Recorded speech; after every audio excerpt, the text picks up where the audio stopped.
Did you know that kinky wellness is integral to your self-development?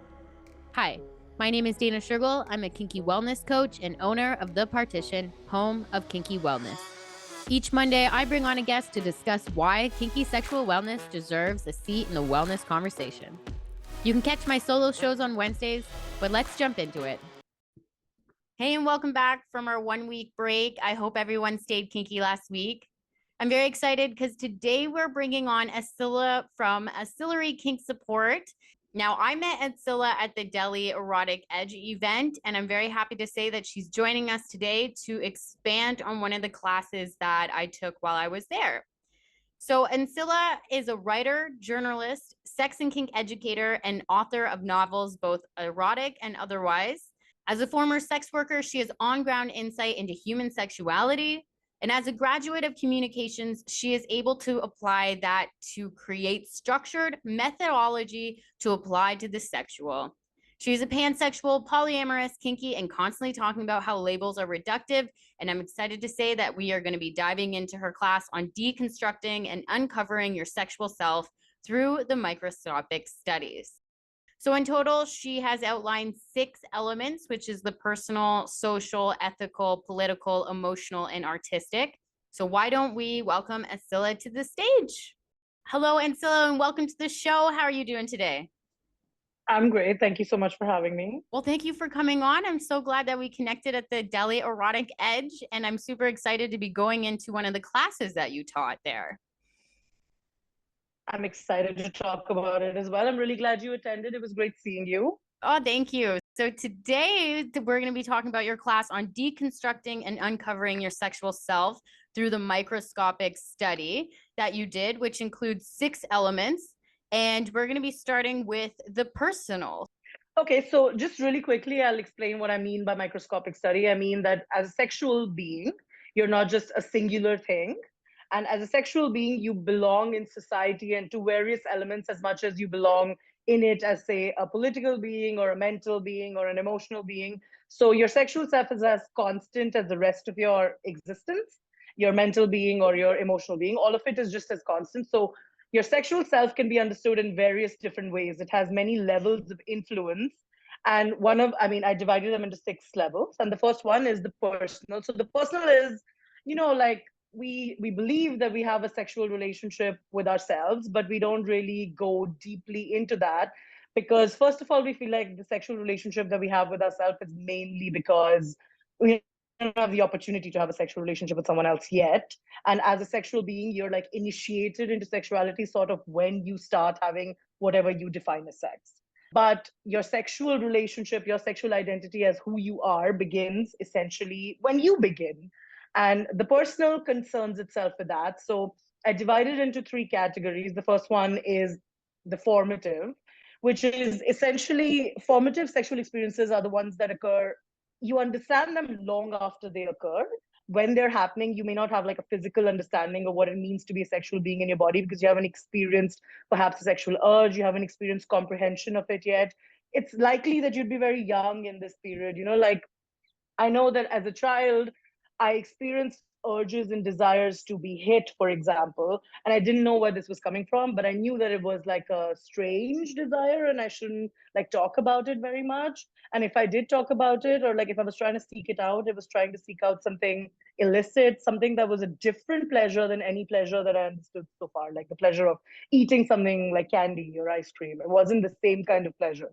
So the formative sexual experiences that you have are usually in that phase. It's like you have elements of your sexuality inside you, but you're not sure exactly what they mean. Past which point you get to like the fantastical elements of your sexuality. Fantastical doesn't necessarily refer to like, you're like, as an adult, I often also fantasize about what I'd like and what I'd like to do. But when you're younger and before you have any actual sexual experience with another person, you do form this sort of narrative of what it means to be in a sexual relationship. Like for me, I know that the narrative that I formed involved multiple people. It involved a person that was hurting me, a person that was caring for me, a person that was watching and not really doing anything, and not really intervening and perhaps taking advantage of me later. There are many elements of my sexuality that were quite prevalent and visible to me in this. For instance, what exactly makes me feel good? Like being hurt, but also the fact that I wanted someone to also check in on me after that and like make sure I was doing okay. And then there's also the fact that like there's some voyeuristic elements, and the fact that these were people of all genders meant that there was a sexual orientation of myself that I was discovering.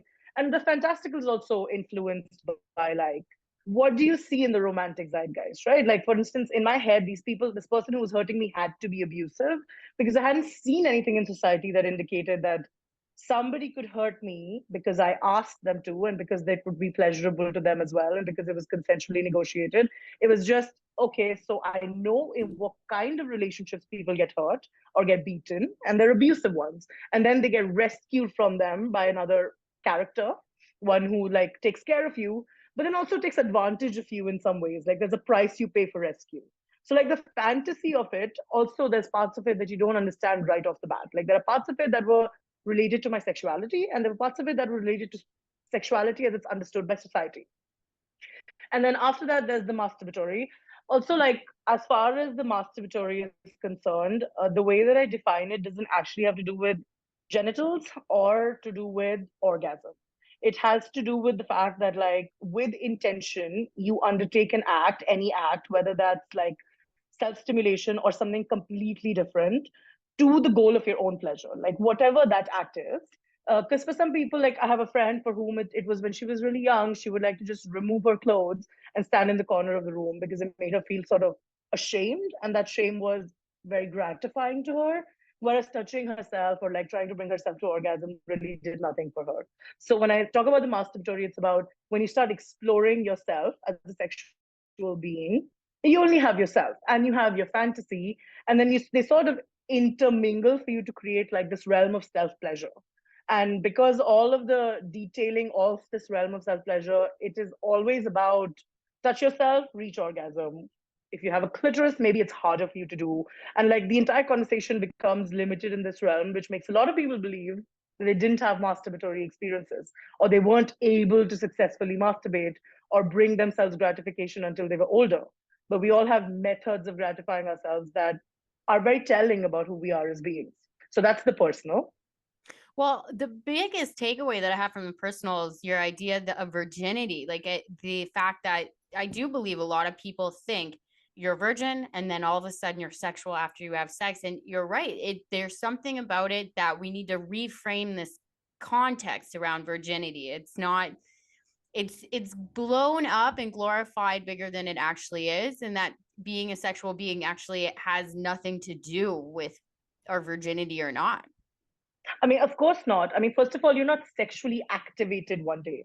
It's not that one day you're just like, you're in public or like you're with a person and they touch you and it's like, okay, now you are a sexual being. Virginity, of course, it has a lot of moral elements to it. Essentially, we believe that so long as it's clear, your sexual desire is contained within yourself, even if it's like in your head, it's benign, it's not hurting anyone. And honestly, probably we can wish it away if you're not manifesting it, right? Like having sex with other people is considered a manifestation of your sexuality. Whereas when it's just inside you, it's like it's benign, it's not doing anything to anyone. But then it manifests sometimes in like, people touch themselves or like they demonstrate sexual behavior that they don't know is sexual behavior. And then as adults, sometimes we know to shut it down, but also to like teach the morality around that, to be like, don't do that, that's wrong, it's for a particular period in your life, like it's for marriage, it's for love, it's for a point when you're like allowed to manifest sexuality because A, you're with another person, and B, it's socially sanctioned in some way. So yeah, virginity is like, I don't think it's a thing that's lost or gained or maybe even exists. It's more like comprehension of your sexuality is something that comes slowly. Mm-hmm. And it also doesn't come the first time you engage sexually with another person. And perhaps reframing virginity, just understanding your sexual self, would be a much better way to go about it. Absolutely. Absolutely. So moving to the second one, you have the social. So what would be the social breakdown of this?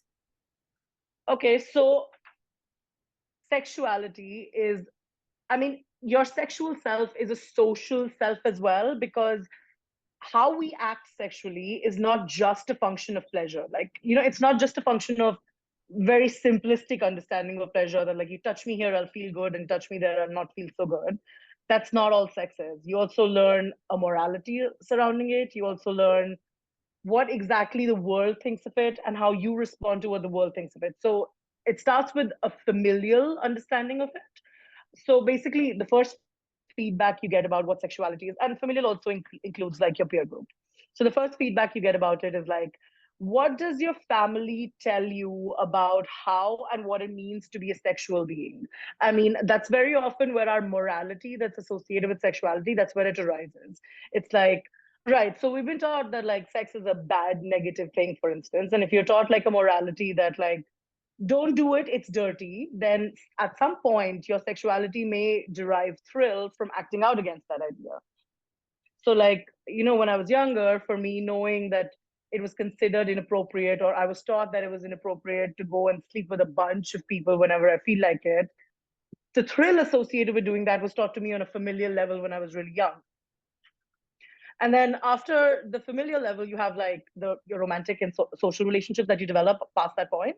Like at some point, you start having relationships with other people, right? And then all of the fantastical elements that you've learned about sex, the entire narrative about sex that you've gathered until then, it's all well and good. You know a bunch of stuff about yourself, but you don't know about your reactions yet. So when you gain sexual stimulus or like another person is added to, like, you cannot control the script that they're acting out of. So you learn the intermingling of sexual scripts for the first time. And as a result, sometimes you learn that like, yeah, you discover your sexuality through your partners. You discover like, hey, in this context, when you do this particular thing to me, it's extremely hot. And on the face of it, I never realized that I would find such a thing attractive. And sometimes it's because you feel comfort in that relationship, and sometimes it's because you just never contextualized a particular act in that way.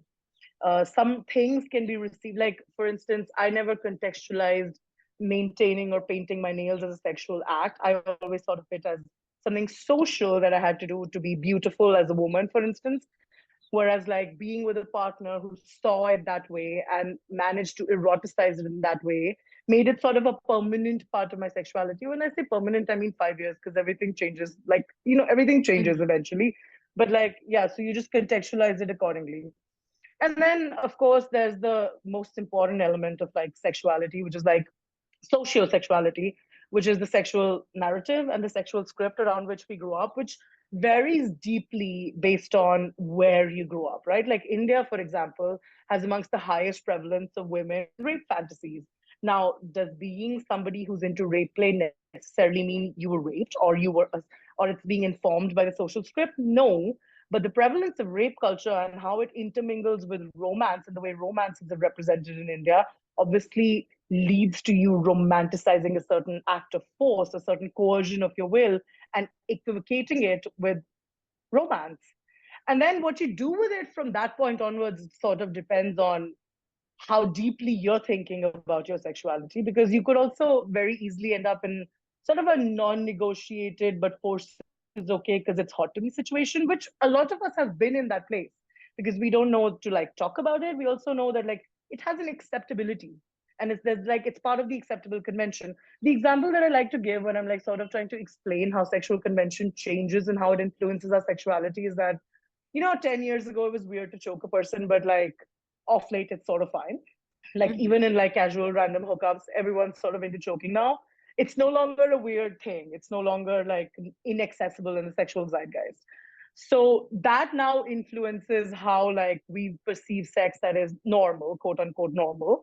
So the way that social understanding of sex continues to evolve influences how you feel about your sexuality, and from where you get the input that makes you feel like this is okay, this is not okay, I should question this, I can't really question this, is this all right, is this not all right, what exactly am I doing, and where is all of this coming from? So that's the social aspect of sexuality.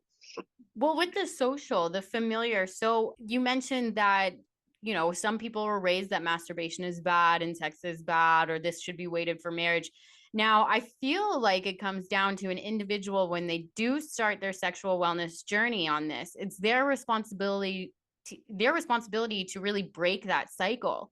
If they're raised, if they decide to have children, because I do feel that that is something that does get passed down from one generation to the next, and it just kind of Right. reinforces it.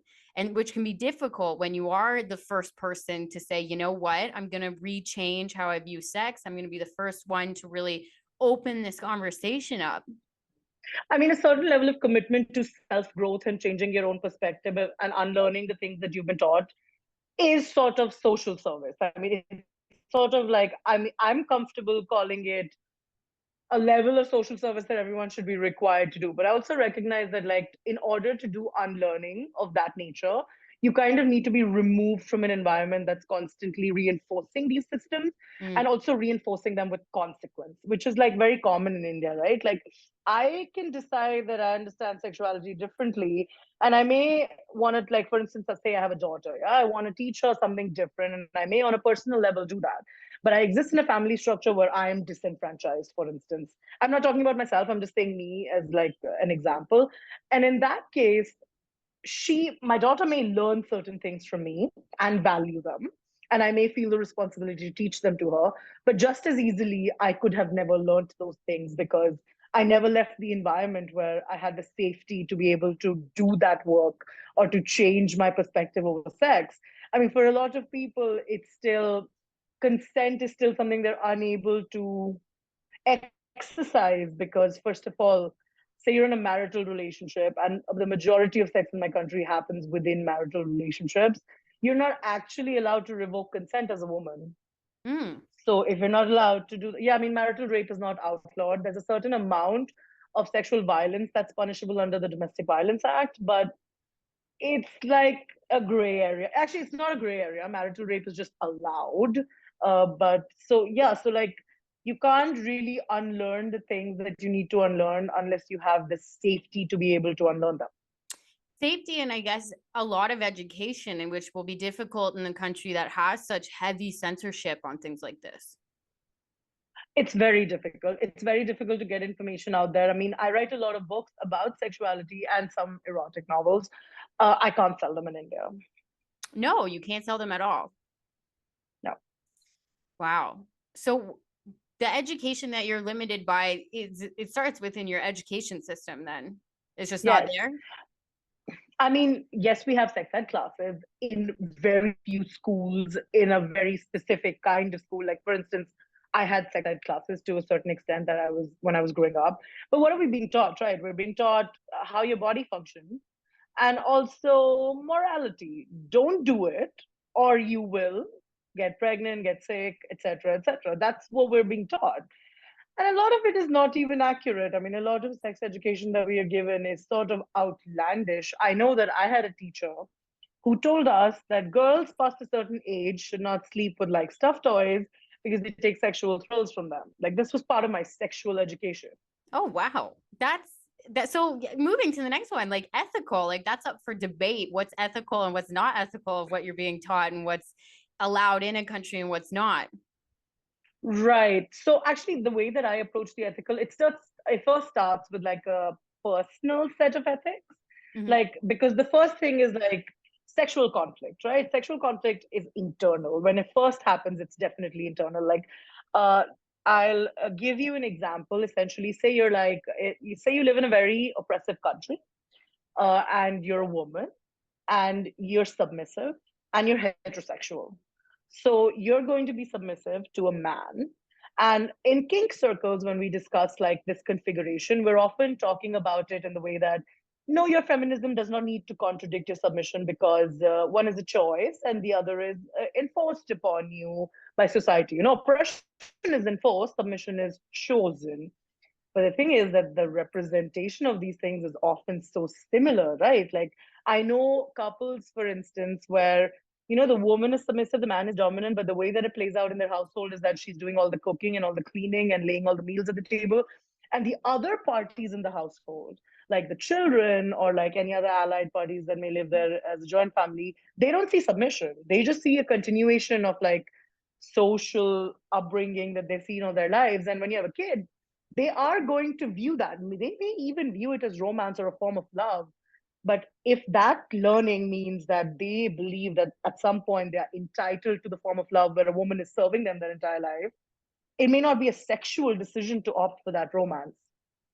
So, like, the conflict of what does my sexuality mean And am I representing sometimes in a way that is problematic to my own ideals? It's something that we should definitely consider. I'm not saying that it's wrong on the face of it. We all have to make our own decisions on how we want to represent and who it matters to us to represent. Like if it's me in my house and I want to do some act of like sexual service for my husband, and it's just us and it's understood between us exactly where I'm coming from and exactly where he's coming from, it's different. If there's a kid involved, there's a kid watching this, either the child needs to be old enough that I'm able to truly have this conversation with them, or I need to make sure that the child does not have the opportunity to learn certain things that can be misinterpreted. Either we need completely clear communication in which I'm able to explain to them exactly where I'm coming from, and that's a gradual conversation. You don't like rush into it. So are feminism and submission at odds with one another? No, but there are situations in which they may raise conflict within you yourself about, am I really okay with this? Am I really okay with like perpetuating the social convention that I'm a woman, I should shave my legs as an act of service? Like, am I okay with that? Maybe you are, and maybe you have good reasons to be. Maybe I'm not, and I have good reasons to be as well. But asking those questions is a part of like dealing with our sexuality. And also, a good amount of dissonance is good for sex, I feel. Like, conflicts and coming out of different spaces means that we're constantly engaging different parts of our being. And the more you're engaged, I feel like the more exciting sexuality is. And so that's the conflict based element of it, which is sort of personal. And then there's like the impact of your sexuality on other people, which is like a little bit outside of the personal. For instance, you have your own expectations that you go into sexuality with. And I think this has a tendency to happen more with like cishet men than anyone else, because they're taught a lot of things are okay to expect and ask for as a form of love. Like it's that thing where like your mom cooks for you because she loves you, and you can wake her up in the middle of the night to do so. And it's a form of love for her, so she's never going to make you question it. But you believe that love means that every woman should cook for you whenever you want it. And that kind of entitlement, like it extends itself to sexuality. And sometimes you impose that onto like your female partners. And then are you maybe expecting things from them that they're not comfortable giving, but believe they have to give because it's part of the social diktat? So that's the impact of your sexuality on other people. And we sort of all, you know, project expectations onto our partners that may not necessarily be our own expectations. They might be expectations that are taught to us by the world. So that's and then what you were saying, the social position of morality and imposition, because then there is the social aspect of ethics, is what you brought up right at the beginning, is that, yeah, a lot of things that you are taught in the world, where do they come from and how do we feel about it as a society? And sometimes that means that who you are as a sexual being is not acceptable in the world. Sometimes the ethics of society work against you. And sometimes, like we have a tendency when we don't understand things to demonize just identity as a perversion. I mean, it's more intellectual as an exercise. You may want to get into advocacy as a result of that, or you may want to see how you can undo it in your own social environment or how it manifests in your own sexual understanding of things. Like there are things we do sexually that we find dirty or wrong, and we do them because we find them dirty and wrong. And where did we learn that? Yeah, well, it comes down to interpretation, but also with what is right and what is wrong socially. Yeah, that changes depending on where you are, for sure. So then we would go into the political stance of this. And so that's the next one that you have here, is the political. Right.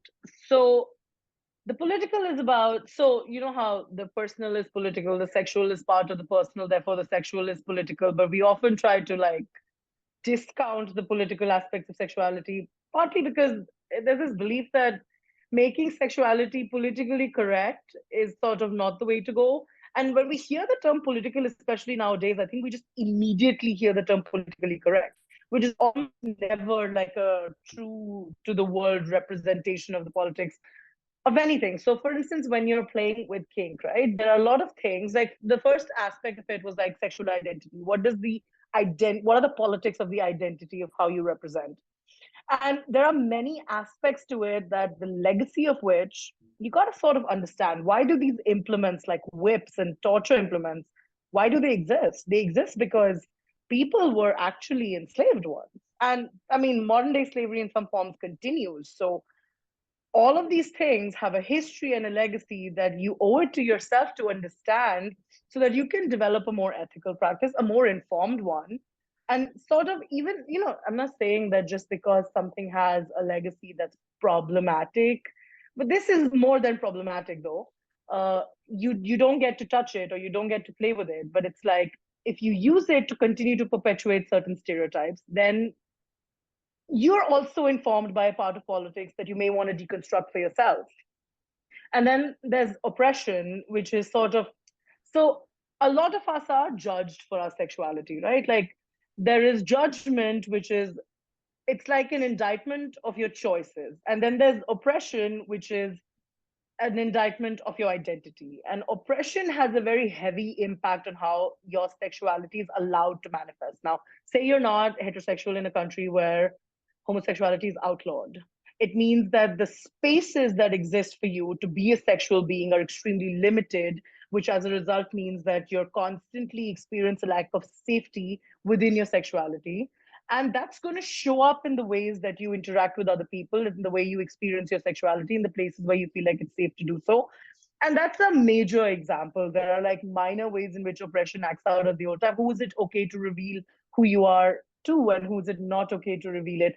Because sometimes, say I reveal to like a friend of mine that I'm into whips and chains and whatever is the going symbol for BDSM, it would probably be fine. Maybe she'd be weirded out. Maybe she want to talk to me more about it. But then there's like a different part of like this exposure where, say, somebody is employed at my house or it's my family. When they find out about it, the social ramifications of that are different.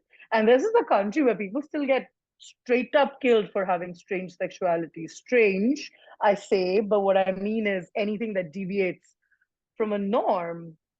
So oppression is more, I mean, I don't want to say it's more serious than judgment, but it does have a heavier impact on how you're able to exist as a sexual being. Well, if there's And death involved, sorry, to your point, I was going to say, if there's death involved, then absolutely. I mean, of course, like, Yeah. there are still parts of the country where we kill people for marrying into the wrong caste. Like, and this is like, we like to pretend that the caste system is over, but it's nowhere near over. Like, it's rampant. It's a part of everything. There are some of us with Twitter accounts and loud voices who have the privilege of like a casteless existence, but that is a minority of people. And for us to refuse to see the political elements of sexuality, for instance, where do ideas of who can sit on the furniture and who has to sit on the floor, where does that hierarchical idea, even when it manifests in sexuality, come from? It comes from a place where we understood that, like, if you're superior to me, then you will sit up there on a bed or a sofa, and I am inferior to you, therefore I will sit on the floor. Like, we learned systems of hierarchy from systems of politics and society, and also the law. I mean, that was the final element of the political aspect of sexuality, which is how the law is in your country is not going to directly, or it's not going to immediately impact the sexual mores of the time, but over time it's going to have an impact, right? So you could outlaw, or you could pull, like, for instance, us ending like the anti-sodomy law.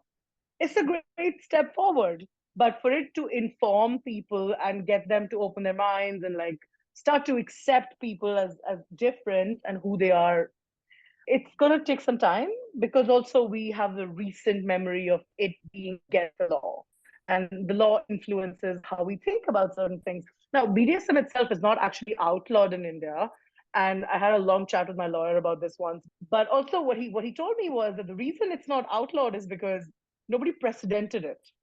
Nobody thought about it, like, it would, morality would dictate that it would be, but nobody thought of it as like, oh, someday there's going to be people who are going to play with floggers and whatnot for the pleasure of it. So they just didn't, there's no explicit law that states that it's against law. And so long as, there's a level of consent that you're maintaining, you're likely good. But that only holds as long as there's trust between the two people, three people, as many people that were involved. So I have a bruise on my body and I go tell the cops that this person beat me up and there was no consent, and then it's assault. Mm. So the law dictates how you're able to act out your sexuality, where, why, how much, and also, honestly, how wrong or right it feels, how safe it feels, how comfortable it feels, and what's the risk associated with it. Yeah, absolutely.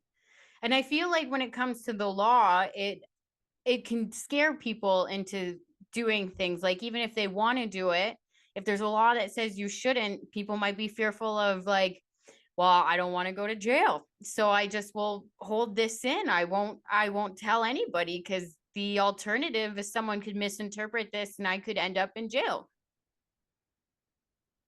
I mean, yeah, also many other things, like, say you're going through a divorce.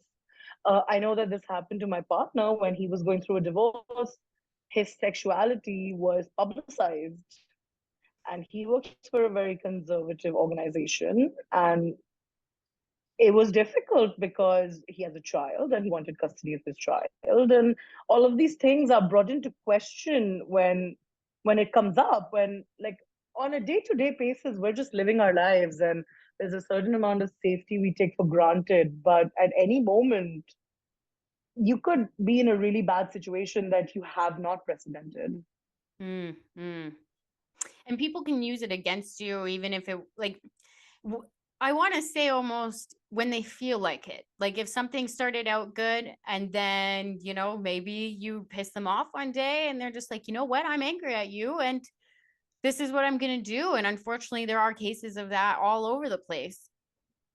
I mean, my former partner, I was with him for a very long time, but and he was a party to our relationship in all ways, including the kinky ones. But when he wanted to express displeasure against me, my my sexuality was a mental illness, and he used that excuse with other people. He told people in my life that she's mentally ill, and there's proof of it, and like, I can show you the kind of things that she wants to do.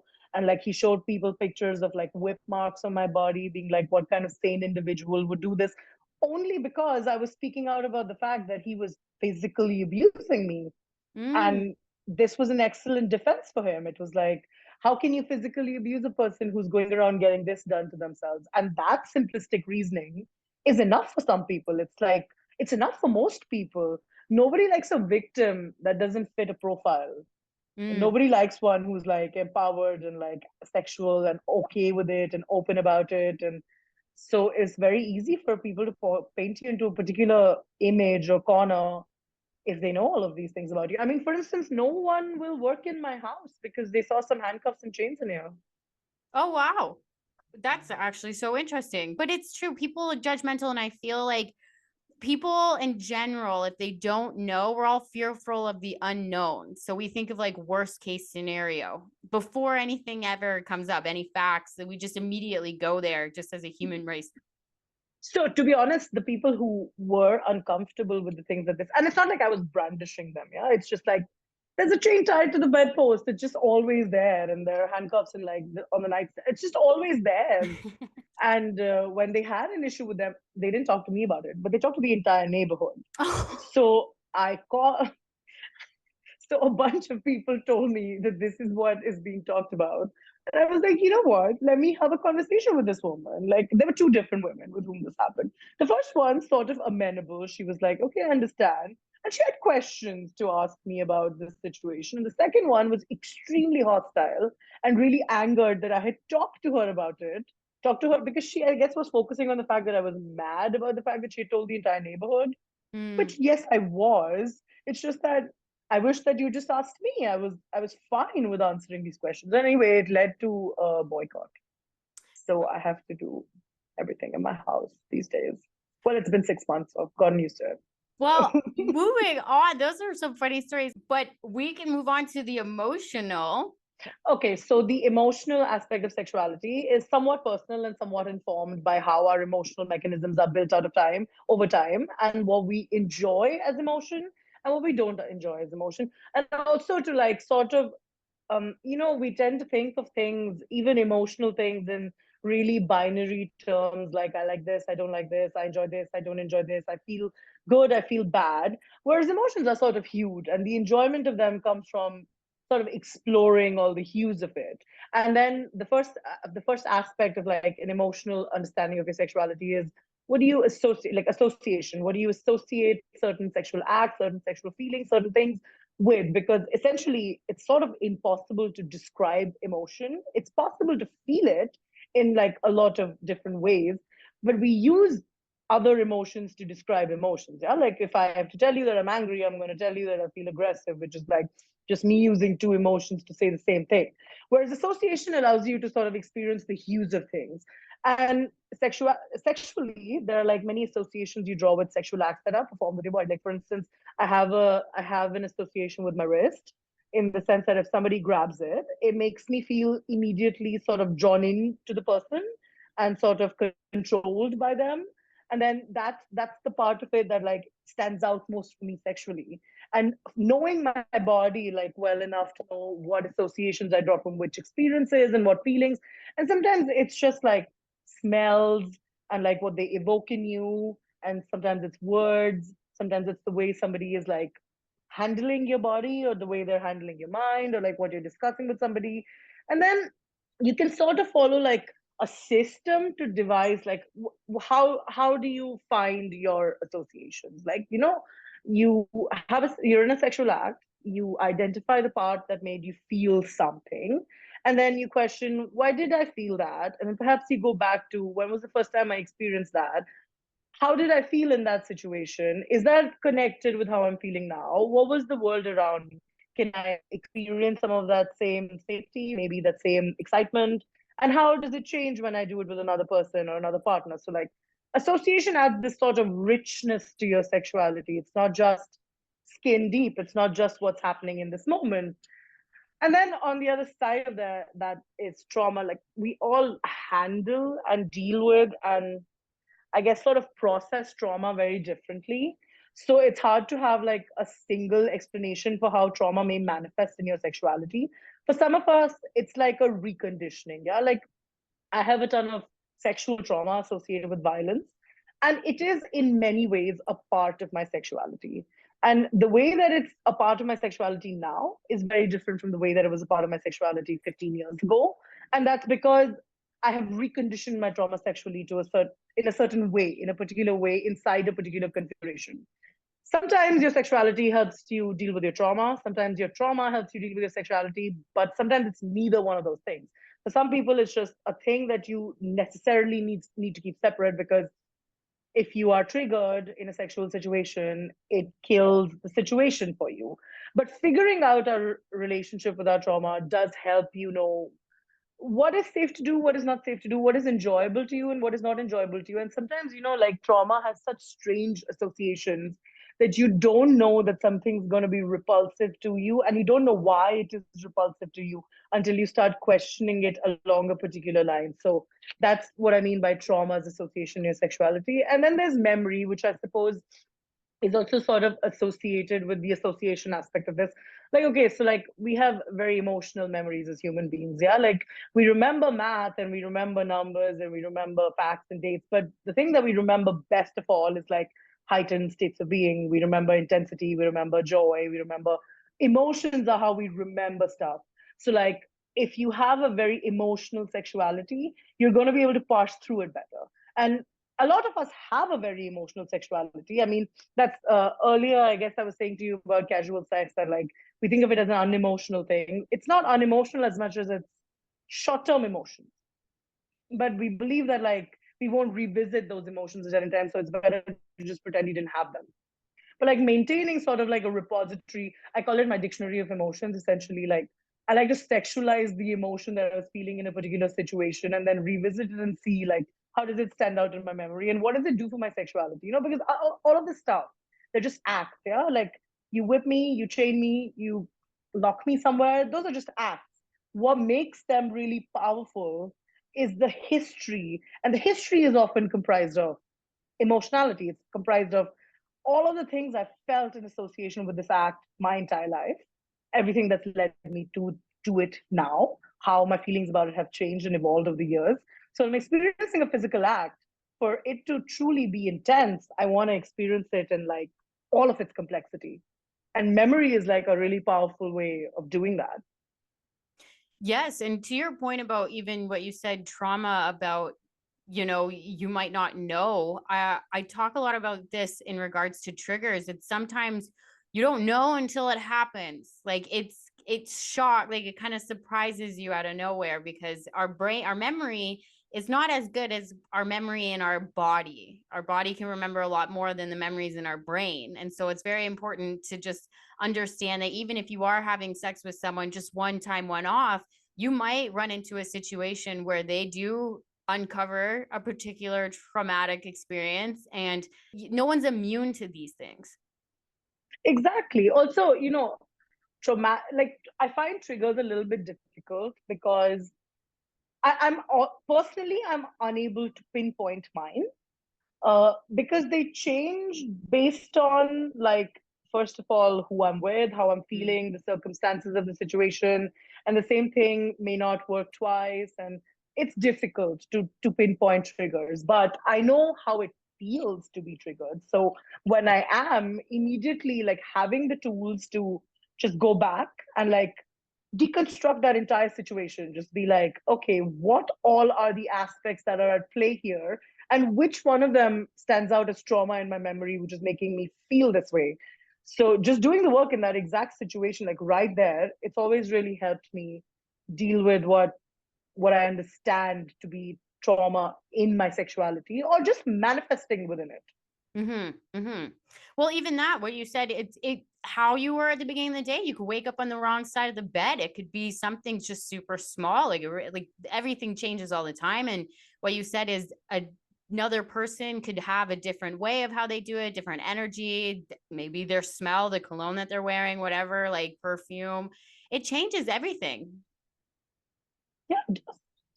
Absolutely. So, and then your last point is the artistic.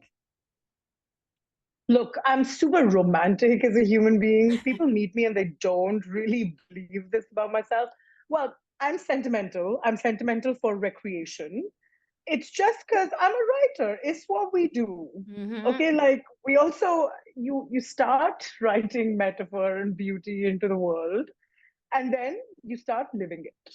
You just start living your life and sexuality lends itself so well to like artistic endeavor because it has so many elements that you can carry with you and sort of interpret in different ways all the time. Yeah, and I think kink and BDSM in particular are very easy to romanticize. So the way I see artistic is it's in two ways. It's in romantic symbolism, which I guess we do all the time anyway, right? Like we do it with wedding rings, we do it with keepsakes, like things that we give to each other, letters, feelings, and like it's personal to everybody. It's different for everybody where their romantic symbolism lies. Yeah, like for me, the most powerful symbol of romance is like my husband put a shoelace around my neck once, like just sort of some years ago. And I just wore it for a few years until it sort of fell apart. And it was like I called it my shoelace collar. And it just it just lends itself so well to like art, to like exploring the nature of our relationship using this sort of like it's this really regular article of his being, right? It has no meaning in and of itself, but you can build so much meaning into it. And why not? I mean, why would you not want to enjoy that aspect of sexuality where it's just sort of beautiful, magical, sort of it you could not create the same meaning in another relationship. It's individual to everybody.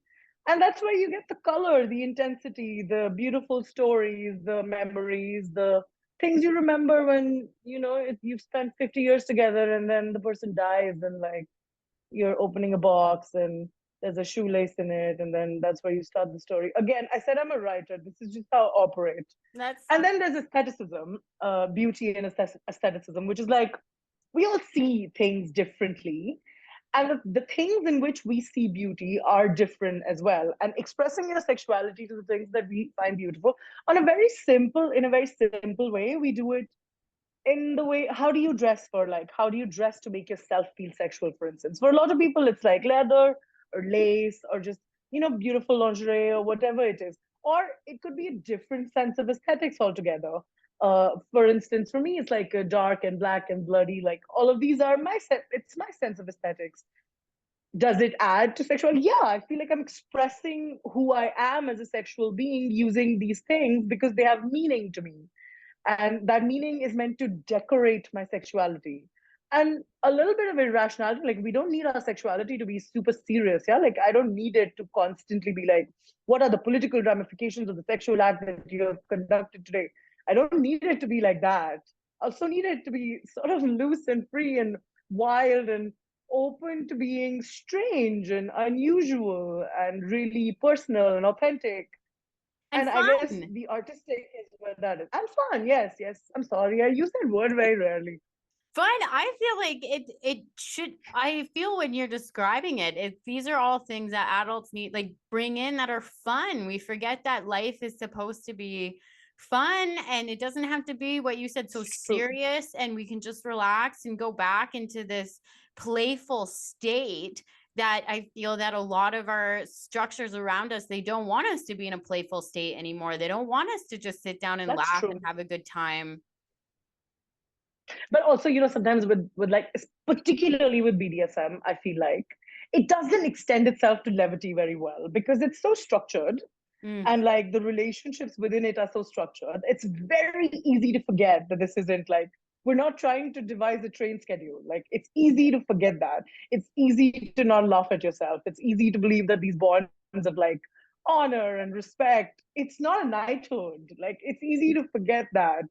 You can just be wild with it. You can just do whatever you want with it. Nobody's coming to check. And to your point, I think it's also because when a lot of BDSM and kink education goes around, those are the conversations that we start off so much with, is these type of conversations, that sometimes the fun, playful, artistic, whimsical elements of it kind of is the last thing that gets mentioned. And most of the time you can almost run out of time when you're having these conversations to mention, hey, have a good time, whatever that looks like to you. See, honestly, that's my biggest problem with sexual education is that, you want to spread it to as many people as possible. But in actuality, you can only touch the surface when you're trying to spread it as far as possible, right? Like you're trying to get to as many people as possible. So you only have a certain amount of talking points. And then you kind of have to go into only that over and over again, as opposed to if you had the same group of people and then you were teaching them or just like addressing them repeatedly about things and ideas becoming more advanced. So honestly, the main reason why I write more than anything else is because my writing is not surface level. It's not kink 101. It's detailed, it's hued, and it's human. And all of these things that I was talking about today, this like this microscopic study of like sexuality, this is like a clinical rendition of how I write. But how I write, it incorporates all of these elements into my writing. And I feel like honestly, in terms of reaching people and having impact, it is so much more effective because when you read something in which you are definitely going to find yourself somewhere, you're going to find it relatable because I may be doing strange sexual things, but I'm being a human being just like you while I'm doing them. And you're going to find yourself in that. And then it's easier to understand these things about yourself, about me, about people. Absolutely. When there's connection to it as well, when people are reading it, there's maybe they're getting questions of like, oh, you know what, I want to try this, or hey, someone else is doing this and I don't feel so alone anymore. And I feel like with reading, people can pause, let it sink in, reread the sentence over Right. again. They really can take some time to let that information sink in at the level and speed that they want to. Also, one of the things that is super important to connection is that I'm not 100% comfortable with my sexuality either. When I'm teaching, I'm going to try to hide that. But when I'm writing, or honestly, I try to incorporate it into my teaching as well, I'm going to share the things that make me uncomfortable as well. And then it's easier to have connection because then they're like, oh, she doesn't know it all. I don't. And you don't. And we can just share what we know and then make whatever we can of it. I think sex is one of those topics that really who does know it all? Like, I don't think anybody can. Like, I actually don't believe that anybody can. We can share the knowledge that we have, Of course gain, not. but it's too vast of a subject, and we're all so different that how could you, what works for me might not work for you, vice versa. Maybe like people aren't into the Exactly. same things. So yeah, when the term expert, I have to laugh because yeah, we can, if, I don't know, it's not one of those topics that 2 + 2 = 4, sure. But what if I can do the same thing, you do it, we're gonna have different outcomes. And that's the point of it. That's the beauty of it. You can never write enough sexual stories because you gotta find like 2,000 new ones every day. Exactly. Well, this has been a great conversation. Thank you for your breakdown of the microscopic study here. And for my listeners, whereabouts can they find you? You can find me on Patreon under Ancilla L. I do a podcast there as well. It's called But That's Not My Point. It's Meandering Thoughts. It's an exercise in digression. I mean, I talk a lot about kink, but I talk a lot about strange things I see out of my window as well. And you can find me on FetLife, same name, Ancilla L. You can find me on Instagram, Ancillary Kink Support. Please find me on Instagram. I have no followers and I'm terrible at it. You know what? I struggle with, I feel like Instagram, it's so hard, and 9 times out of 10, I feel like I've gotten that you're being reported. You're being reported. So you know what? I should Oh really yeah, switch. that just happened to me. Oh, What's the deal with that? And also, I barely post, so I have no idea what I even got reported for. oh, they didn't even show you. Oh, you know what? I just, censorship is real, people. Make sure you stay connected on other platforms. I will make sure to put all of your links inside the description so people can get connected to you. Thank you. Absolutely. But for my listeners, All right, you can also visit. oh, go You can ahead. also visit my website. It's called Ancillary King Support. Okay, wonderful, wonderful. And make sure you take some of our classes because, oh my goodness, the type of information that you can pack in your one of our classes, I must say, was incredible. I learned a lot through both of your classes. I really like your structure of it as well. And thank you again so much for coming on the show. Thank you so much for having me. It was really great to meet you. I'm glad you're in the country right now. Have a nice trip home. Oh, thank you. And as my listeners, I'll see you next week. And as always, stay kinky.